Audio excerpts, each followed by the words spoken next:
Hello guys, welcome back with another video of the topic problem of deficit and excess demand। आज हम लोग बात करेंगे हमारा जो चैप्टर है उस चैप्टर के पहले कॉन्सेप्ट के ऊपर जो कि है हमारा the problem of deficit demand. आज जो हम लोग बात करेंगे वो किसके बारे में बात करेंगे कि हमारी डेफिसिट डिमांड होती क्या है, कैसे हो जाती है, इसके कॉजेस क्या हैं, कॉन्सिक्वेंसेस यानी इसके रिजल्ट क्या होंगे, इसके सॉल्यूशन क्या है। मतलब अगर आपकी इकोनॉमी में डेफिसिट डिमांड हो जाती है तो आप उसको करेक्ट कैसे करेंगे और इसके मेजरमेंट की कैसे इसका ग्राफ ड्रॉ करेंगे, कैसे आप ग्राफ के थ्रू एनालाइज करेंगे कि हमारी मार्केट में डेफिसिट डिमांड है या फिर एक्सेस डिमांड है। तो आज की इस वीडियो में हम लोग को 5 चीजें पढ़नी है। पहला कॉन्सेप्ट ऑफ डेफिसिट डिमांड, दूसरा कॉजेज ऑफ डेफिसिट डिमांड, तीसरा कॉन्सिक्वेंसेस ऑफ डेफिसिट डिमांड, चौथा solution of deficit demand and fifth measurement of deficit demand. ये 5 कॉन्सेप्ट आज हमारे होंगे आज की वीडियो क्लास में। तो चलिए स्टार्ट करते हैं अपने पहले टॉपिक के ऊपर जो कि है हमारा the concept of deficit demand. तो अब डेफिसिट डिमांड का कॉन्सेप्ट कहता क्या है? It refer to the condition where AD is less than AS। यानी ये कंडीशन कौन सी है? जहां पे AD is less than AS है। ठीक है ना? ये हमारी वो कंडीशन है जहां पे हमारा जो एग्रीगेट डिमांड है वो एग्रीगेट डिमांड हमारी एग्रीगेट सप्लाई से कम है। यानी डिमांड कम है और मार्केट में उसकी सप्लाई ज्यादा हो रही है।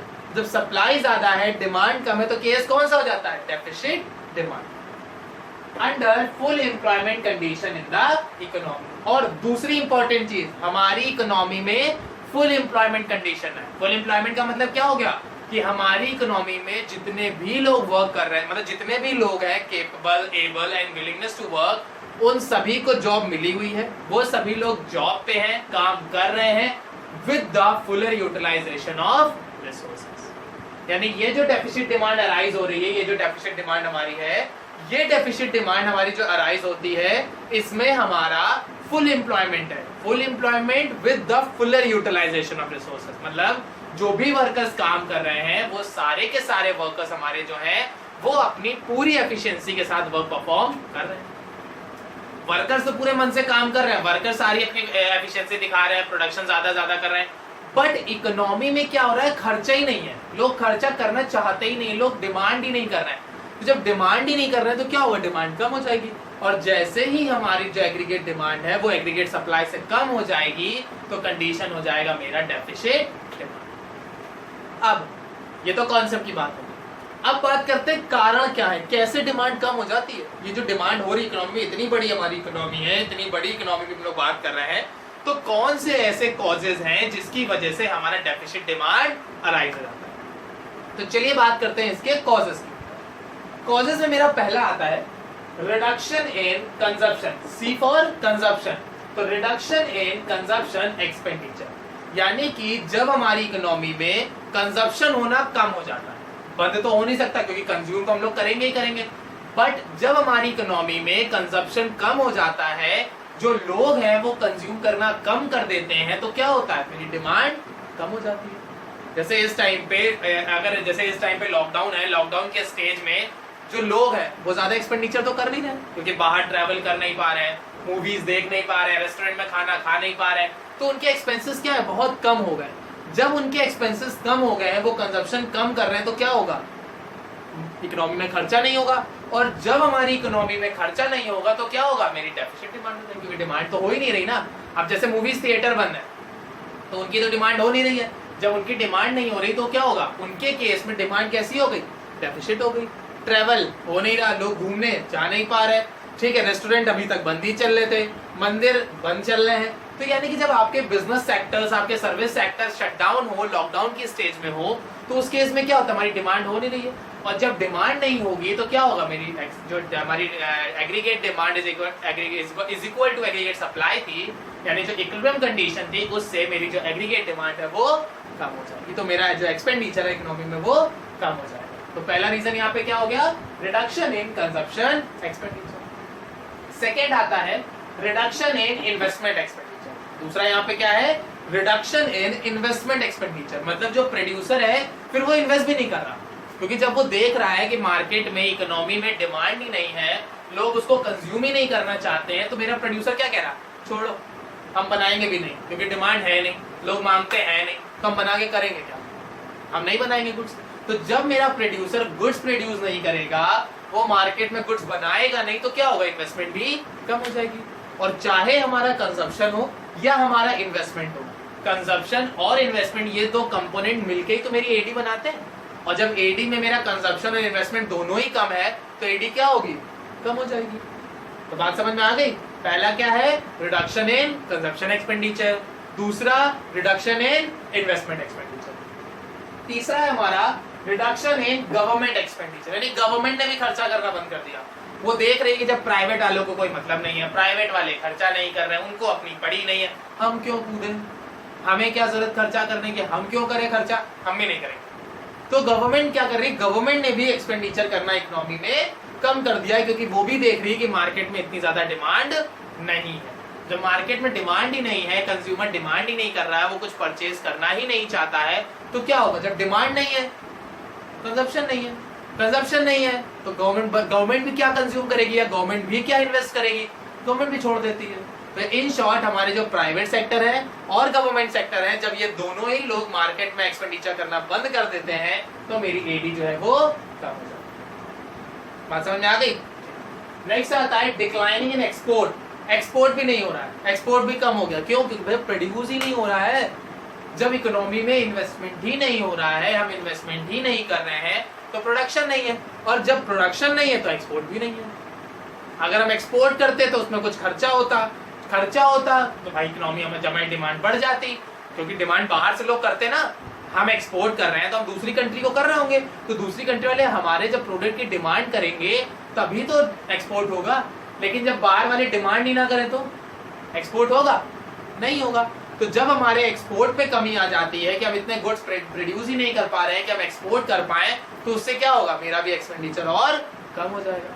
और last, rise in import. Import बहुत ज्यादा कर रहा है, मतलब बाहर से सामान मंगवा ले रहे हैं। तो जब बाहर से हम सामान मंगवा रहे हैं, तो जाहिर सी बात है, अगर आप रोज बाहर रेस्टोरेंट से खाना मंगवा लेंगे, तो घर में जो पड़ी सब्जियां उसका क्या होगा, बेकार, बर्बाद। तो आप सब्जियां खरीदोगे, कभी नहीं खरीदोगे, हमेशा बाहर से ऑर्डर होगा। तो हमारे जो कॉजेज है हमारे डेफिसिट डिमांड के, कि किन वजहों से हमारी जो डिमांड है वो कम हो जाती है, तो रीजन क्या क्या है, reduction in consumption expenditure, reduction in investment expenditure, reduction in government expenditure, reduction in export and increase in import. ये हमारे 5 रीजन है जिस पे हमारा जो डेफिसिट डिमांड है वो कम हो जाता है, या इन 5 कारणों की वजह से हमारा जो डेफिसिट जो डिमांड है वो डेफिसिट हो जाता है। बात समझ में आ गई।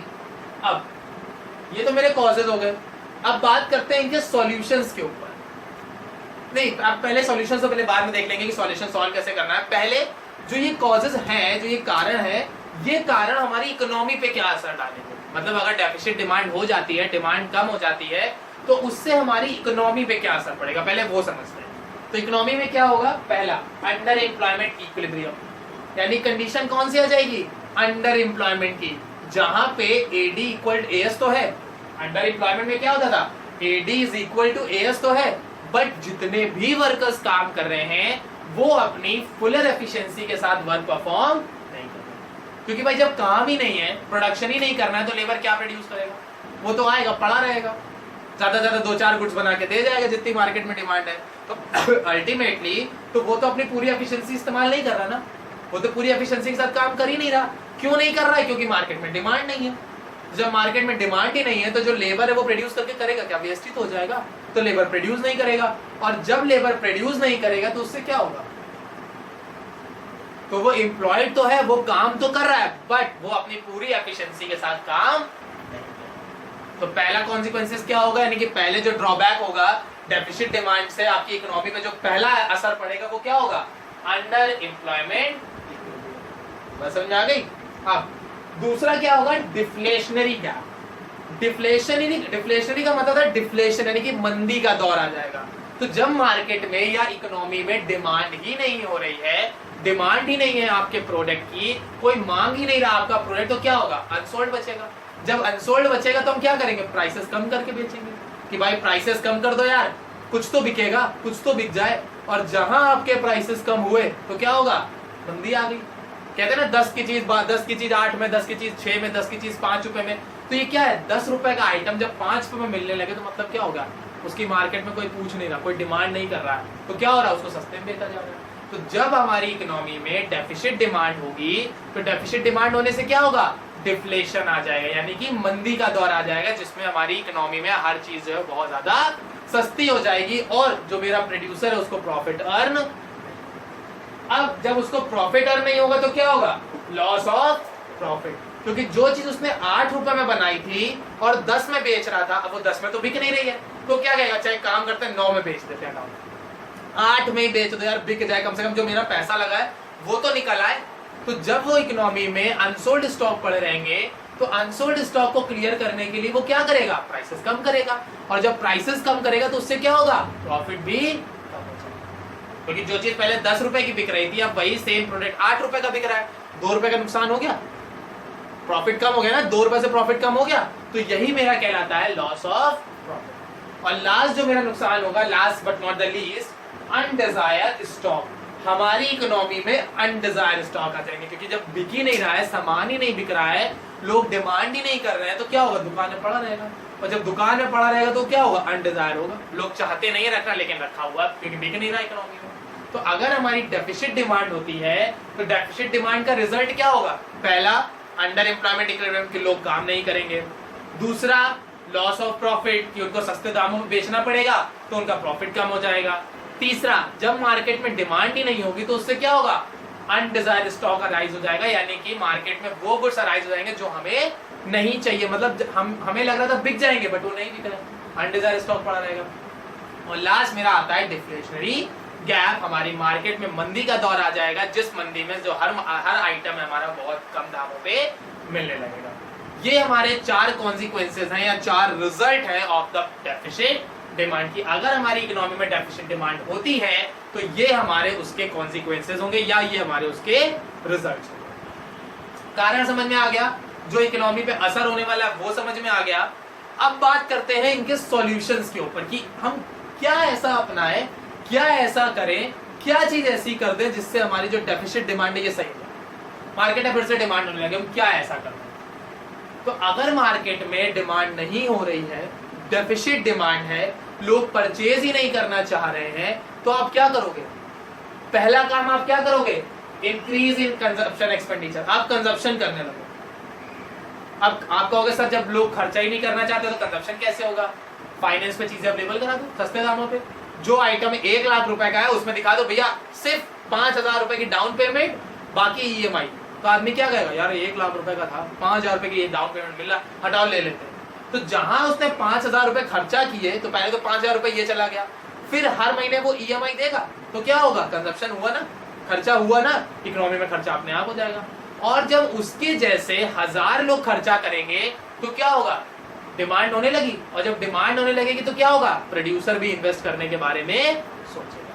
तो पहला हम काम क्या करेंगे, किसी भी तरह से इकोनॉमी में कंजप्शन एक्सपेंडिचर को इंक्रीज कराओ, लोगों की डिमांड क्रिएट कराओ, लोगों को बताओ कि आपको इसकी जरूरत है, इसके बिना आपका काम नहीं चलेगा। ठीक, तो क्या होगा, जब आप लोगों को ये बताओगे, ये उनको एहसास दिलाओगे कि भाई आपको इसकी जरूरत है, खरीदो इसको, परचेज करो, तो क्या करेंगे, वो कंज्यूम करेंगे, और जहां उन्होंने कंजप्शन किया वहां मार्केट में पैसा फ्लो होगा, और जैसे ही मार्केट में पैसा फ्लो होगा इकोनॉमी अपने आप धीमे धीमे सही होने लगेगी। दूसरा, इंक्रीज इन इन्वेस्टमेंट एक्सपेंडिचर, जब हाउस होल्ड सेक्टर कंज्यूम ज्यादा करेगा तो जाहिर सी बात है कि जो प्रोड्यूसर है वो भी तो प्रोड्यूस करेगा, क्योंकि जब डिमांड होने लगेगी, पहले 2 गुड्स की डिमांड थी तो प्रोड्यूसर इतना सोच नहीं रहा था, लेकिन जब 200 गुड्स की डिमांड होने लगी तो प्रोड्यूसर क्या करेगा, बनाओ भैया बनाओ, जल्दी जल्दी बनाओ, जितने ज्यादा बना पाओ बनाओ, क्योंकि भैया डिमांड हो रही है, अब पैसा मिलने वाला है। तो क्या होगा, जब कंजप्शन एक्सपेंडिचर इंक्रीज होगा, लोग कंजप्शन करना शुरू करेंगे, तो उससे क्या होगा, प्रोड्यूसर की भी इनकम होगी, और जब प्रोड्यूसर की इनकम होगी तो वो भी इन्वेस्टमेंट करने के बारे में सोचने लगेगा। बात समझ आ गई। नेक्स्ट आता है गवर्नमेंट एक्सपेंडिचर, आप गवर्नमेंट एक्सपेंडिचर को भी इंक्रीज कर दो, फिर गवर्नमेंट भी खर्चा करने लगेगी, क्योंकि वो जब ये देखेगी कि भाई हाउस होल्ड भी खर्चा कर रहा, प्रोड्यूसर भी इन्वेस्ट करने के लिए तैयार है, अपनी तरफ से प्राइवेट सेक्टर जो है वो पूरी कोशिश कर रहा है कि कैसे इकोनॉमी को अच्छा किया जाए, तो गवर्नमेंट क्या कहेगी, चलो यार हम भी थोड़ा सपोर्ट कर देते हैं, ये लो ये चीज सब्सिडी में ले जाओ, सस्ते दामों पे ले जाओ, लो ट्रांसपोर्टेशन फ्री, लो एजुकेशन फ्री, लो इलेक्ट्रिसिटी फ्री, लो ये चीज सस्ते दामों पे, ये लो लोन ले जाओ, तो क्या होगा, गवर्नमेंट भी फिर आपकी इकोनॉमी में कंट्रीब्यूट करने लग जाएगी। तो सॉल्यूशंस क्या क्या होंगे, पहला इंक्रीज इन कंजप्शन एक्सपेंडिचर, दूसरा इंक्रीज इन इन्वेस्टमेंट एक्सपेंडिचर, तीसरा इंक्रीज इन गवर्नमेंट एक्सपेंडिचर, चौथा इंक्रीज इन एक्सपोर्ट, एक्सपोर्ट ज्यादा करने लगो, क्योंकि जब आप एक्सपोर्ट करोगे, एक्सपोर्ट कब होगा, जब मार्केट में डिमांड होगी, या जब आप एक्सपोर्ट ज्यादा करने लग जाओगे तो क्या होगा, फॉरेन मार्केट में वो गुड्स अवेलेबल होंगे, जब फॉरेन मार्केट में वो गुड्स अवेलेबल होंगे ऑल द टाइम, तो लोगों की नजर में होंगे, और जब लोगों की नजर में होंगे तो अपने आप सामान बिकने लगेगा। कहते हैं ना हिंदी में कहावत है, जो दिखता है वो बिकता है, जो लोगों को दिखेगा वो बिकेगा। तो जब आपके प्रोडक्ट मार्केट में, आपकी overall rest of the world, world में आपके अवेलेबल है, तो क्या होगा, बिकेगा। जैसे चाइना प्रोडक्ट, हम लोग बहुत कहते हैं चाइना नहीं इस्तेमाल करेंगे, चाइना नहीं इस्तेमाल करेंगे, चाइना नहीं इस्तेमाल करेंगे, चाइनीज प्रोडक्ट नहीं इस्तेमाल करेंगे, बट एक्चुअली में तो हम लोग चाइनीज प्रोडक्ट से ही घिरे हुए ना। क्यों? क्योंकि चाइना वालों ने इतना ज्यादा एडवर्टीजमेंट कर रखा है, इतने ज्यादा प्रोडक्ट उन्होंने लॉन्च कर रखे हैं, इतने ज्यादा उन्होंने फैसिलिटी दे रखी हुई है, इतने ज्यादा फीचर दे रखे हैं कम दामों पे, जिससे क्या है, लोग उनकी तरफ अट्रैक्ट होते हैं, और जब लोग अट्रैक्ट होते हैं तो वो उसको परचेज करते हैं। जहां उन्होंने परचेज किया उसकी डिमांड बढ़ गई। तो आपने परचेज कैसे किया, क्योंकि वो आपको दिख रहा है, और जब वो दिख रहा है तो वो बिक रहा है। जैसे एग्जांपल, एक छोटा सा, बहुत छोटा सा एग्जांपल, ओप्पो और वीवो का। एक टाइम था कि ओप्पो और वीवो कंपनी ने पूरे कानपुर को, मैं सिर्फ कानपुर की बात करता हूँ, पूरे कानपुर को उन्होंने हरा और नीला कलर कर दिया था। हर जगह ओप्पो वीवो बैनर लगे हुए, होर्डिंग्स लगी हुई है, ऐड आ रहे हैं, हर जगह ओप्पो वीवो दिख रहा, मतलब आप जहां नजर घुमाओ वहां ओप्पो वीवो। तो क्या हुआ, लोगों की नजर में आ गया कि ओप्पो वीवो जैसा भी कोई ब्रांड आया है मार्केट में। तो उससे क्या हुआ, जब लोग मोबाइल खरीदने गए, यार वो दिखाओ जो ओप्पो वीवो का ऐड आता है, वो कैमरा फोन और म्यूजिक फोन में, वो दिखाओ जरा, दिखाया, पसंद आया, तो क्या हुआ, जब वो मार्केट में लोगों को दिखा, उसकी अवेलेबिलिटी हुई, जब वो दिखा तभी तो वो बिका। तो उससे क्या हुआ, मार्केट में इकोनॉमी बढ़ गई, क्योंकि लोगों ने खर्चा किया। तो क्या होगा, इंक्रीज इन एक्सपोर्ट। और लास्ट आता है डिक्लाइनिंग इन इंपोर्ट, इंपोर्ट करना कम कर दो। जैसे भी कहा जा रहा है ना, आत्मनिर्भर भारत, तो आत्मनिर्भर भारत बनोगे भाई, हम खुद बना लेंगे, हमें जो चीजें चाहिए, जो चीजें हमारे लिए जरूरी हैं और हम उनको अपने आप प्रोड्यूस कर सकते हैं, वो हम प्रोड्यूस कर लेंगे, हमें बाहर से मंगवाने की जरूरत नहीं। तो यहाँ पे सॉल्यूशंस क्या हो गए, जस्ट जो आपके कारण हैं, जो आपके कॉजेज हैं, उन्हीं कॉजेज को आप उल्टा कर दोगे तो वो आपके सॉल्यूशंस बन गए। तो क्या हो जाएगा, increase in consumption expenditure, increase in investment expenditure, increase in government expenditure, increase in export and decrease in import. ये आपके 5 सॉल्यूशंस हो गए आपके to correct the deficit.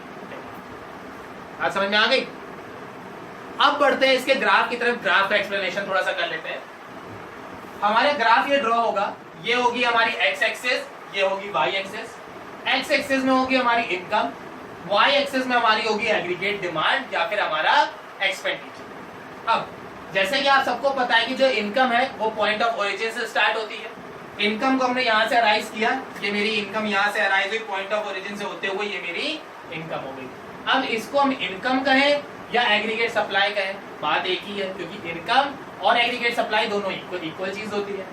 Income का जो ग्राफ होता है उसका जो एंगल होता है वो होता है 45 डिग्री का। मतलब इनकम ग्राफ जब आप बनाओगे, इनकम का जब आप स्लोप बनाओगे, तो उस इनकम के स्लोप का जो एंगल होगा वो होगा 45 डिग्री का। अब जैसे कि मैंने आपको बताया था कि ये जो चैप्टर हमारा है ये हमारी 2 चीजों पे चलता है, प्लान्ड और एक्चुअल आउटपुट। हमने सोचा कितना था और हमने बनाया कितना है। तो यहाँ पे भी वही सेम चीज चलेगी। यहाँ पे हमारी एडी के 2 ग्राफ होंगे, एडी के 2 कर्व होंगे। पहला कर्व होगा जो हमने सोचा था, हमने प्लान किया है कि 100 गुड्स मेरे बन जाएंगे। दूसरा कर्व जो होगा वो मेरे एक्चुअल आउटपुट का होगा कि एक्चुअली में कितने गुड्स बने हैं। तो हमने कर्व यहाँ पे ड्रॉ किया, 2 कर्व है, एक मेरा एडी ये जी पॉइंट से है, एक एडी मेरा यहाँ पे बी पॉइंट से। ठीक, एडी जो ये पी है, ये मैंने यहाँ लिखा हुआ है पी, पी का मतलब यहाँ पे है प्लांट और यहाँ पे मतलब है एक्चुअल।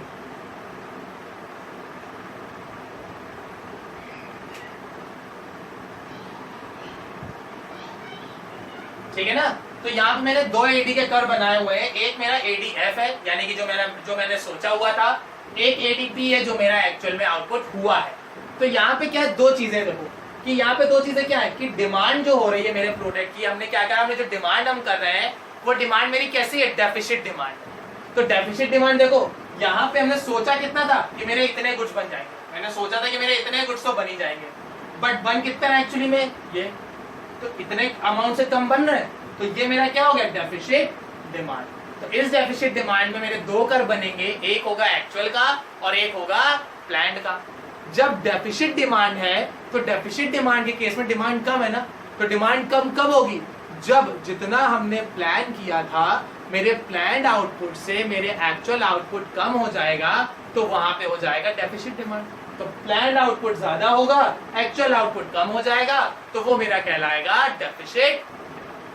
अब इस डेफिसिट डिमांड में जो मेरा यहाँ पे ये वाला पॉइंट था, इससे मेरी इनकम आ रही थी एंड पॉइंट पे, ये मेरी कहलाएगी अंडर एम्प्लॉयमेंट इक्विलिब्रियम, क्योंकि ये क्या है, ये तो डेफिसिट डिमांड का केस था ना।